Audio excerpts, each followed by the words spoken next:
గత 30 సంవత్సరాల్లో నేను కనీసం ఒక 100 వరదలు కవర్ చేసి ఉంటా. అది కృష్ణానది వరద, పోలవరం వరద, గోదావరి వరద, అదే గోదావరి వరద, కృష్ణా వరదలు, ఇట్లాంటివన్నీ కూడా. అందువలన ప్రాక్టికల్గా అవగాహన ఉంది కాబట్టి చెప్తున్నా. ఇక్కడ నేను ఎవరిని దూషించట్లేదు, ద్వేషించట్లేదు. ప్రస్తుతం మనం అందుకుంటున్న ఆహారాన్ని చూస్తున్నాం. అందనటువంటి వాళ్ళు లక్షల్లో ఉన్నారు. 2 రోజులు అయిపోయింది, 3వ రోజులోకి వచ్చేసాం.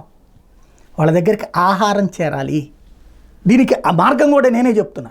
హెలికాప్టర్లలో జార విడిస్తే ఆ ఇళ్ళ దగ్గరికి అక్కడి వరకు అవకాశం ఉంటుంది. అది కూడా కొన్ని చోట్ల విడిచారు నిన్న మధ్యాహ్నం టైంలో.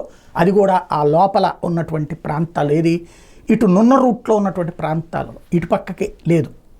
అసలు సమస్య దాదాపు 2-2.5 లక్షల మంది ఉన్నటువంటి ఎక్కువ ప్రాంతం ఆ కుందావారి కండ్రిక, శాంతినగరు, ప్రకాష్ నగరు, రాజీవ్ నగరు, ఉడాకాల్, ఈ ప్రాంతాలు.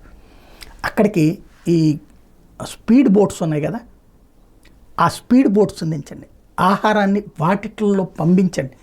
అక్కడ మీరు గవర్నమెంట్దే తేవాలనేం లేదు.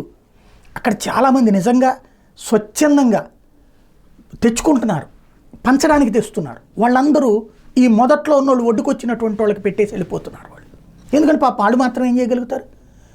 స్పీడ్ బోట్లు అవసరమైతే పోనీ ఆ స్వచ్ఛంద సంస్థల వాళ్ళకి అందించండి. స్పీడ్ బోట్లు ఏర్పాటు చేయండి, ఒక 10-15 బోట్లు ఏర్పాటు చేయండి. వాటిట్లో వాళ్ళే ఆ డేగిశాలవి కూడా పట్టుకొస్తున్నారు. పులిహార తెస్తున్నారా, దద్దోజనం తెస్తున్నారా, లేకపోతే కనుక రకరకాలు తీసుకొస్తున్నారు. వాళ్ళు బ్రెడ్లు పంచేవాళ్ళు ఉన్నారు, బిస్కెట్లు పంచేవాళ్ళు ఉన్నారు, అవి పట్టుకొస్తున్నారు. బోట్లు మీరు అరేంజ్ చేస్తే వాళ్ళే తీసుకెళ్ళి వాళ్ళకి అందినంత వరకు లోపలికి తీసుకెళ్ళి ఇస్తారు.